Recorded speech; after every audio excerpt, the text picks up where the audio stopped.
Good morning. Welcome to the Saturday Coffee Chat. We're in the middle of May. This year really is flying by. Yeah. It is. It's amazing. Absolutely. It seems slow at times, but then you think, what day is it? And I'm like, oh my gosh. Good morning, Sheila. We're just starting the call. So we're getting ready to just share our takeaways. I'll let you go ahead and start, Deb, because I know you're prepared. Oh, okay. I just got through the third law, and the third law is a title, Take It Easy, or Make It Easy. And my biggest, it's called the 2-minute rule is my takeaway, and trying to get those cues triggered and stage per se, and so what I care to instill to keep as a good habit, and then there's ones that I really need to break as a bad habit. So the cues apply to the bad habits too. It's like what did I say? I have a hard time keeping my nutrition app logs, and I have another app I do on my logging. So my bad habit is not doing it. And the cue I created was like creating alarms, alarms in your phone every morning or whatever I choose to do. And it reminds me, and geez, Coach Louise said that probably a year ago. And I'm finally doing it. So, and then like a good habit was trying to instill doing my workouts in the morning. I try to lay out my workout clothes the night before. So it's kind of like, okay, duh, So anyways, it was very intriguing, and kind of geeking out on the statistics and stuff in here, but it's just amazing what simple little things to create your habits, and how the cues are probably more important. Identifying them is big, like anything, but just more important to identify it and what you don't like and what you do like, or just wiping out going through my pantry again. I had so many guests that left all this different food I don't eat, and I had so much temptation. So it's like threw it in and gave the stuff away. So just get rid of that bad habit, So anyways, that was my big takeaway. I'm just getting through the third law. Yeah, that's good. Make it easy is the third law. Mm-hmm. And so like Karen Johnson, she posted a quote in this yesterday, I think it was, and it was all about, it's not actually the goal that's the most important thing. It's who we become on the way to achieving that goal. And that's kind of part of this 2-minute rule, or making it easy. Part of that is that we show up and we do it, whether we've actually, that's the biggest thing, is like making it a habit to show up and do that. One of the examples in there was this guy who was trying to lose 100 pounds, and he was to go to the gym. He would just for 5 minutes, he would go to the gym, 5 minutes. He would have a timer, 5 minutes up, he would leave, because he was just creating the habit of showing up at the gym. And then after a while, that was his habit, showing up at the gym. He's like, then while I'm here, I might as well just, a workout. And he eventually lost 100 pounds, and in a way that was sustainable. So love that tip. Karen, Peg, did you have some takeaways you wanted to share? I'm kind of slow reading. I haven't been reading much, but I'm just starting that chapter about making it easy. But I'm thinking, as per usual, I do a lot about okay, now what habit do I want to create? Like, what seems possible? I too forget to track all the time. Part of that is like, because I eat so much of the same thing, I just get bored with it, like just whatever. But I like that of adding, when I do this, then I'll do this.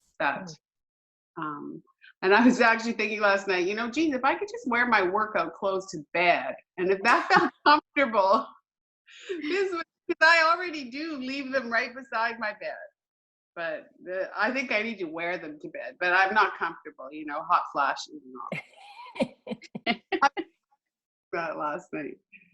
Yeah, some people have done that. I heard people talk about that. They wear it to bed, so they just have to get up and go to their push play. Like, awesome. One thing too is I wrote it on my mirror because I actually have my husband put it in this nice big mirror and I use it as a marker board.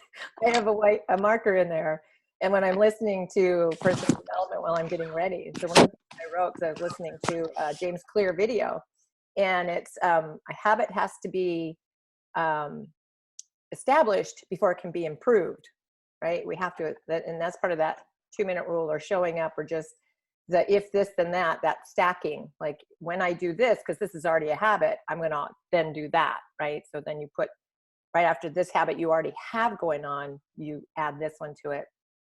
And once you create that habit, then you can improve upon it. And I know, like for me, I want it when I'm doing a habit, I want to, like, I'm going all in and I'm going to be perfect with it. And I'm going to, and then I don't stick to it. So I haven't created that habit. So it's really just like getting that trigger, doing the thing, whether it's perfect or not, or whether you did it for the length of time you wanted or as well as you wanted.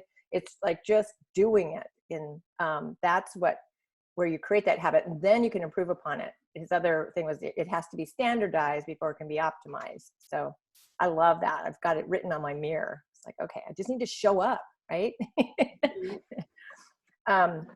So I know Sheila is reading or listening to the book. Did you have some takeaways you wanted to share? Good morning. Good morning. No, I just started it. So, no,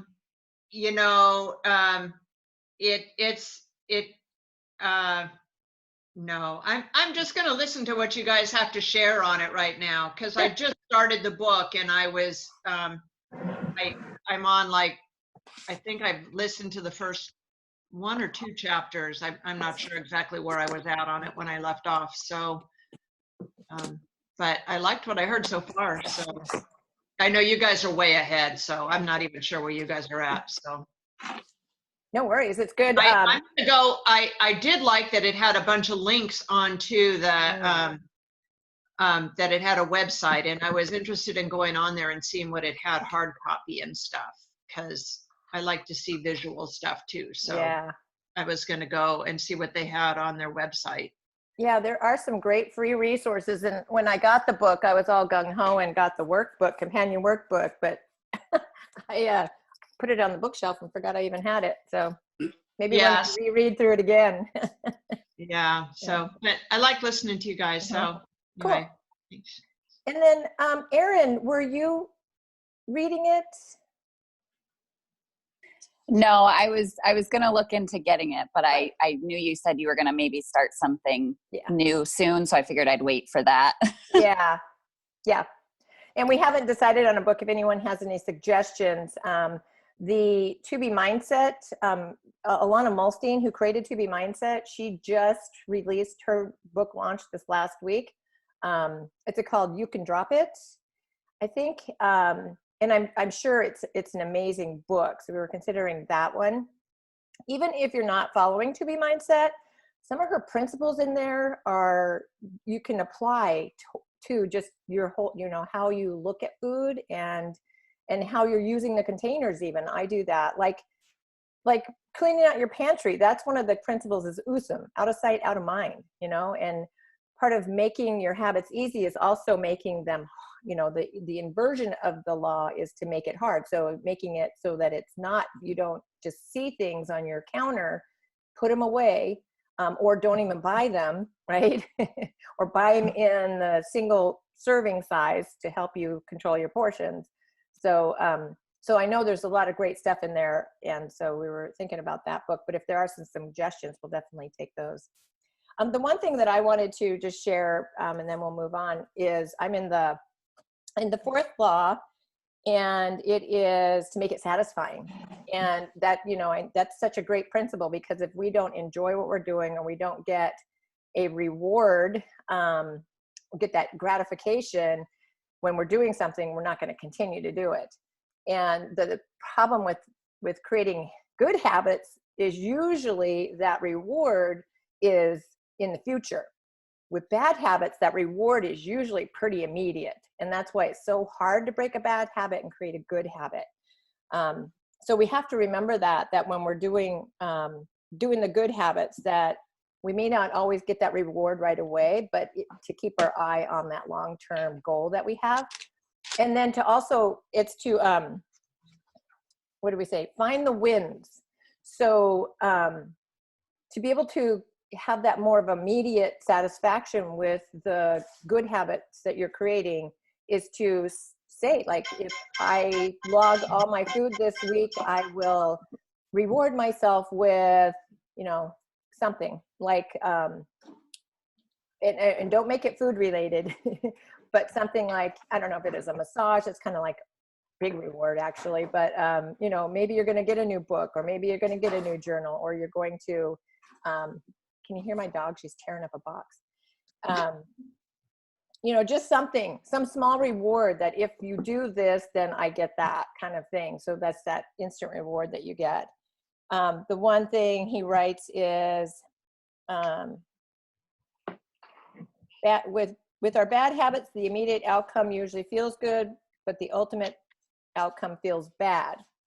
So if you think about it, with our good habits, so with our bad habits, the immediate outcome is we're satisfied. We get that little reward. We get, we light up the pleasure center when we have a cookie or ice cream, or, or we're scrolling on social media.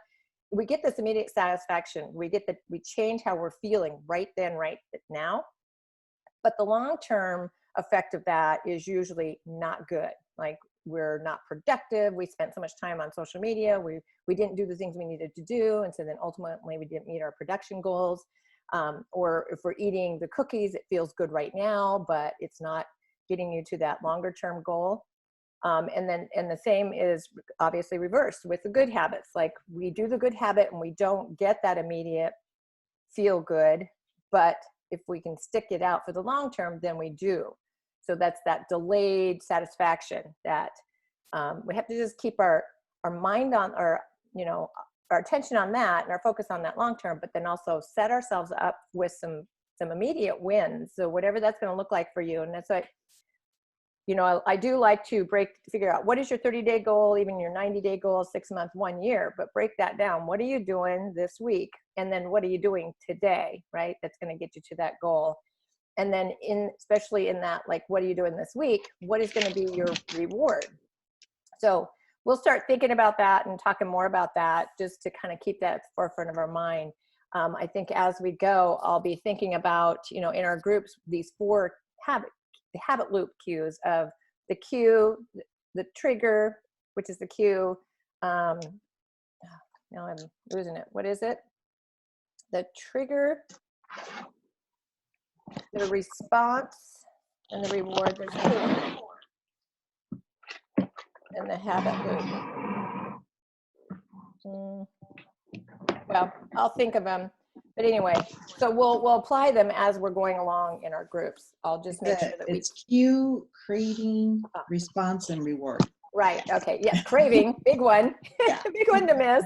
So we get triggered or cued on something, and it creates this craving. Like, even if you hear a song that you used to hear before, and it immediately takes you to this place, right? And the same thing happens with all kinds of things in our lives. When we hear something, see something, smell something, it triggers that, and then it sets off. And it may not be a craving for food, but it may be a craving to do something, or to take action. And then there's that response is the action piece, and that's the actual where we're creating the habit. And then the reward, which makes it satisfying. It's what causes you to come back, and every time you hear that cue or that trigger, it sets that off again. So if you're rewarding your good habits, then when you get that triggered again, like it's time, you got to log your food, and you've gotten the reward of logging the food, you're likely to do it again, right? So that's where we need to get. And so I think we'll repeat this terminology and the practice of this as we go through our groups, just to kind of really instill that. Okay. So any questions, any comments on that? Okay, so I wanted to, Sheila, you're muted. Can you repeat those 4 again, please? You're muted. I'm still muted. I am. Deb is. It's Q. Number 1 is Q. Then it's craving, response, and reward. Thank you.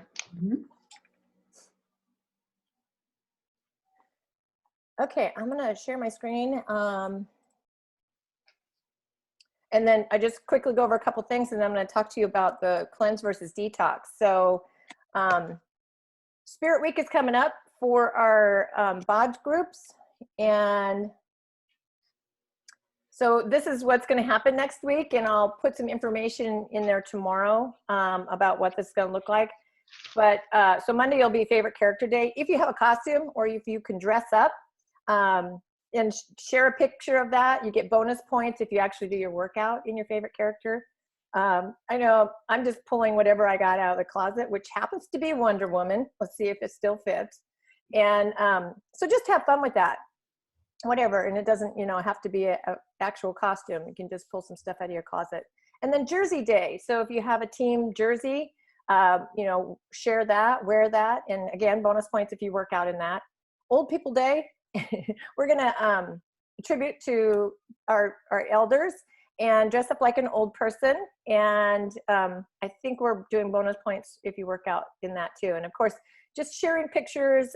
If you want to lighten up social media, share a picture out there. We're having fun in our group. Today was Old People Day, and then make sure to tag me in it or tag Deb in it. And then we're going to have Christmas in May. We're going to do an ugly sweater day.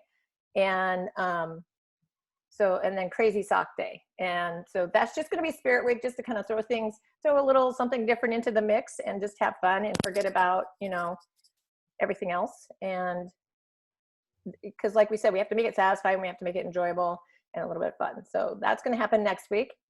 Monday is the new Mixed Berry Energize is coming out. So I'm excited about it. I'm like an energized fiend. And I will be getting some packets of it too, because some of the prizes for next week, because there will be prizes for Spirit Week, I'm going to get packets of the Mixed Berry. So I will send out some packets too for that. Hey, I was wondering, does everybody use Energize before they work out, or have tried it or haven't? No? I haven't used it. Yeah, it's really good. It's although some people, I know it's like a natural caffeine in a way, but it does give you that extra motivation. And they said when you mix it up, within 30 minutes, get into your workout. And it's just something that kind of gives you that extra boost if you haven't done it. And I used to run marathons and half marathons. I gotta get training my half, but but it helps just even getting out the door, get my shoes on, and I'll just drink it. And then I have my hydrate as I run, but this just kind of gives you a natural type of boost. It's not totally toxifying type of thing. But anyways, you should really give it a try. It's really good. I know Coach Louise may put in a scoop of greens boost in it just to get your greens in it, but I always shake mine with a bit of ice. I just like it really crispy cold, and shake it up and do my workout. And that was one of my cues I use. Once I mix it up, I know I'm going to work out in 30 minutes. So it created a cue for me and to create an action. So sorry, Louise, I just No, that's a good point. And yeah, because there are just some key ingredients in there, beta-alanine, which helps improve your endurance during your intense exercise. The caffeine is a low-dose caffeine that comes from green tea and coffee bean extract. And then quercetin, which is what makes it the bright color, has a polyphenol and antioxidant property that helps with promoting endurance to help you get to your training. So it's more than just like an energy drink. It is to help you like be more intense with your workout and endure and create more endurance with it. But I love how you work that into your cue as your trigger. That's what I do too. Once I've had it, it's like, okay, I got to work out now. So we're doing a kickoff cleanse. I sent some of you guys a message on this, and just because there are like really long shipping delays right now, they're they kind of got hit with it. They didn't think it was going to be a problem. Then it was a problem. And they've opened up a second fulfillment center, a new fulfillment center, I should say, and then to work through the backlog. But expect like 7 to 10, probably 14 days for us here in Alaska of shipping delays. So anybody who wanted to do the kickoff cleanse with us for at the end of May after Memorial Day weekend, and before we head into our June group, I would definitely get your kit coming now. There is a special with a 3-day refresh kit and the bag of Shakeology for $140. So normally, you know, if you're Shakeology, if you're not a discount, don't got the discount, that's $130 right there plus shipping. So you actually get the kit free. So if you need a bag of Shakeology, or you want to get an extra bag coming, this is a great deal to do. When you get this too, you'll have the option, if you don't have Ultimate Portion Fix or To Be Mindset, to tack that on for like a 60% off price. So just some things to consider. And then we're going into our Summer Strong Bod Squad in June, and this is going to be great. It's all about love, sweat, and cheers. I love this theme because we're just going to really, you know, honor ourselves, honor each other. We're going to sweat and really just be intense and focused on our goals, and show up, and then be very supportive and cheer each other on in it, which is a lot of what we do in our groups anyway. But we're going to make that the focus. Love, sweat, and cheers. So we will be doing prep week at the end of May, and then the first day of this group will be June 1st. Just keep that in your calendar. And any questions on that? So then let me go into, okay, let me not do that. Okay, so cleanse versus detox. So the terms get used a lot interchangeably, like I'm gonna do a detox, or I'm gonna do a cleanse. And the difference between them, just simplistically, is our body naturally detoxes. We have a built-in mechanism for our body to detox. And this isn't just that we're eating junk food. We get toxins, just environmental toxins. You know, stress creates internal toxins from hormones that are released, and that can get built up. Definitely in processed foods, there's lots of things that can gunk up your digestive system. And so when that happens and your body isn't able to naturally detoxify itself, because your liver and your kidneys will do that process for you. But if you think of it like a drain, if the drain is clogged and we just keep putting more toxins in, your body's not going to be able to naturally flush that stuff out, and then it wreaks havoc. Then we have inflammation, we have digestive issues, we have headaches, we get lethargic, you know, the whole gamut of things happen. And as you know, like your gut is your second brain, and your brain and your brain and your gut brain, they send signals back and forth all the time. And so when your gut isn't healthy, you know, those signals aren't happening like they should. And it turns your body into this response mode of always trying to combat the inflammatory or the digestive issue or the fatigue, right? The signals are thrown off. So your health really is affected by how clean your gut is. So what we do to help that process is we do a cleanse. So we're cleansing out the toxins so that our body can naturally detoxify.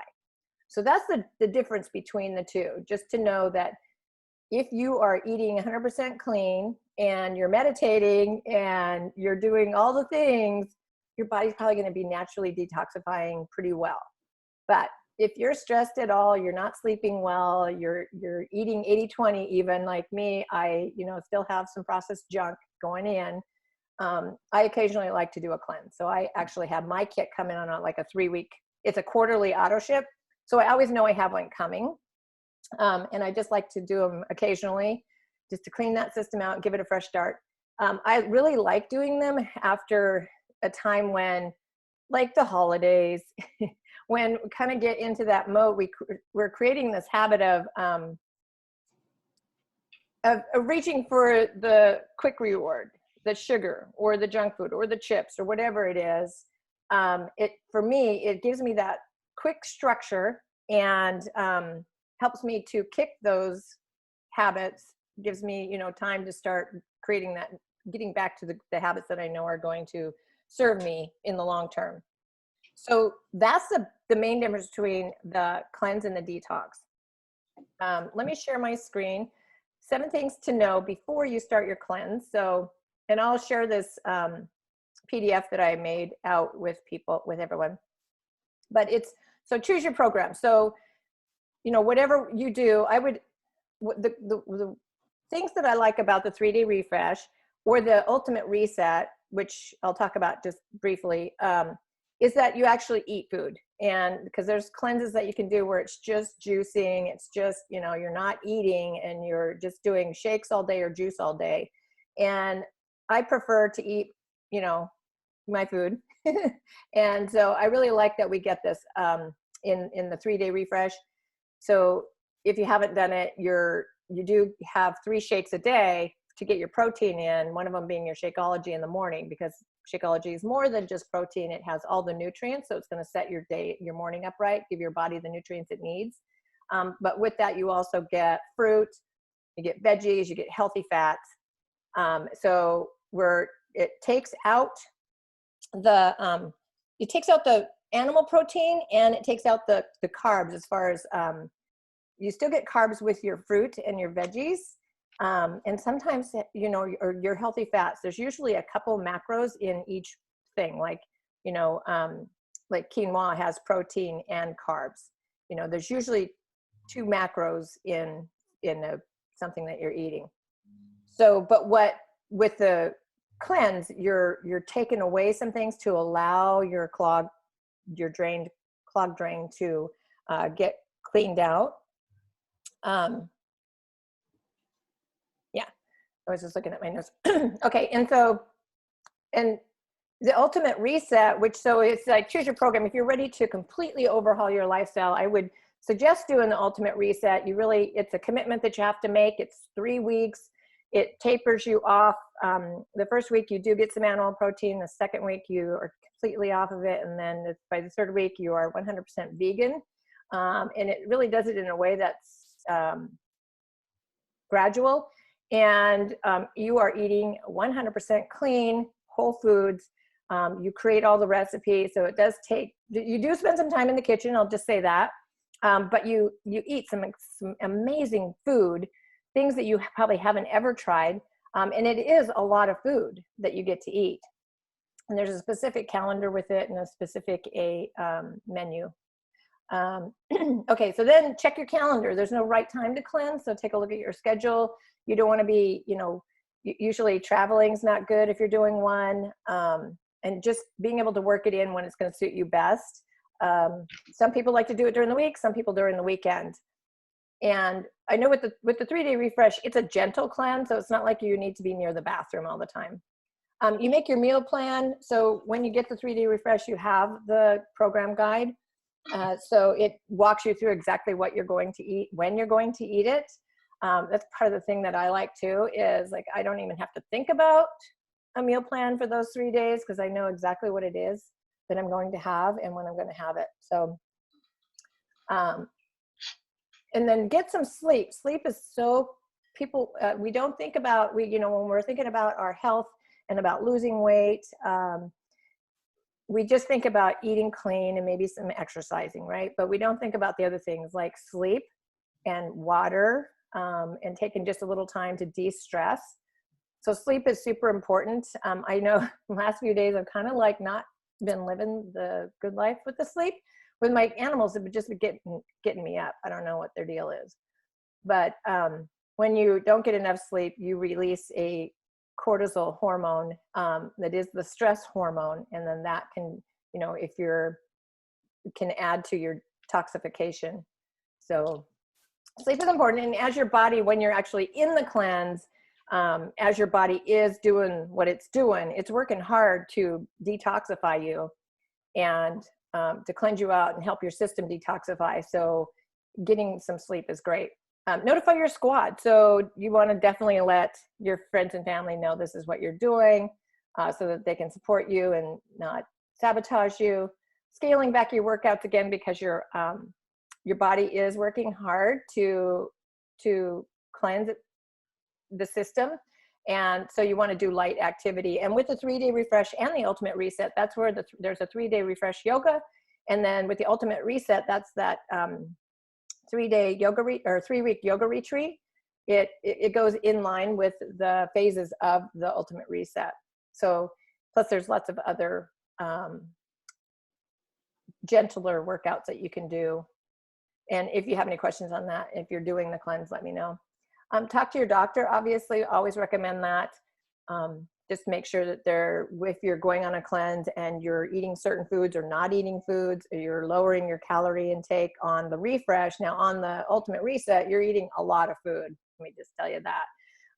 But you always want to check with your doctor. And so those are just things to consider when you're doing a cleanse, and then the difference between a cleanse and a detox. And again, we will be doing one at the end of May, hopefully, or whenever your kit arrives. So if you have any questions, let me know. Hey, can I add a few things? Yeah. What I like to, like you said, it really kind of prescribes your day of when you eat. And that's what I really like, because I was pretty meticulous, and you don't go hungry if you go along the prescribed. It's a lot less calories, but you don't go hungry. You just stick to the script, and it really helps kicking that sugar blitz that you went through or something, because I know I've done that. And then especially if you're a first timer or just even haven't done it for a while, you do get gassy and bloated. So cautionary, because my husband goes, "Oh," I go, "I know, but it's doing its job," you know. Yeah. It can be kind of embarrassing, but just kind of as an awareness. But anyways, it's doing its job, and it's really good to do it and then roll into your 2B mindset or ultimate portion fix. It's just a perfect way of just rolling into a new program. So yeah, I agree. I just wanted to add that on. Yeah, and Sheila just finished it. So. Yeah, I just wanted to say I just did it. It was my first time. I'm brand new to the program. I don't know who else is new here. So I just did it. I was really wonderfully surprised. I don't actually eat well usually, and I ate a lot of food. I actually was surprised at how much I ate. I felt full. I mean, there was a couple of times I felt hungry, but I felt pretty satisfied with the amount I was eating. I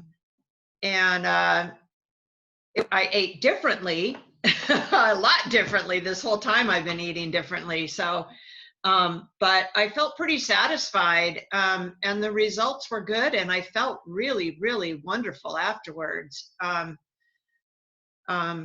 So it was good, you know. Yeah. It is change, you know, this program is changing. So I recommend it. I'm gonna order another one with the price thing, because it would be nice to have one on hand to do one again. I'm not gonna do one again right at the end of May, but to have one on hand to do one again quarterly with price deal or whatever. Yeah.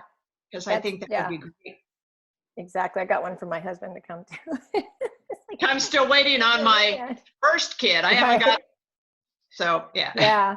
Yeah. So congratulations to you. Definitely. Sheila, she lost 2.5 pounds with the refresh, and she's at, 7.5 so far. So she actually hasn't even gotten her pack yet, but she dove in, she looked at the plan, the ultimate portion fix, and kind of created her own plan and started eating better, just kind of like trying to follow the principles that she had been learning. And it's already, you know, helping her to eat better. And obviously seeing 7.5 pounds lost in the 2 weeks that she's been doing it. And then as you saw the Fit Sister Spotlight yesterday, Sonia she just using the tracker, because her life was kind of like up in the air and scrambled, and she lost 4.5 pounds by putting it in. And I was going to say, like, even with Karen and I are a lot alike. We eat a lot of the same things every day. But what I noticed is that it's the it's the extra little stuff that I eat in between those normal things that I'm eating that can throw me away one way or the other. So either under eating or overeating. So those are the things that seem to be the difference makers. So, so definitely encourage you to use that tool, the tracker, if you need help with that, and I can help you with that. And then, yeah, love to see everybody do a 3-day refresh here in the near future and take advantage of that sale. So, okay. Unless anybody else has any other questions, comments.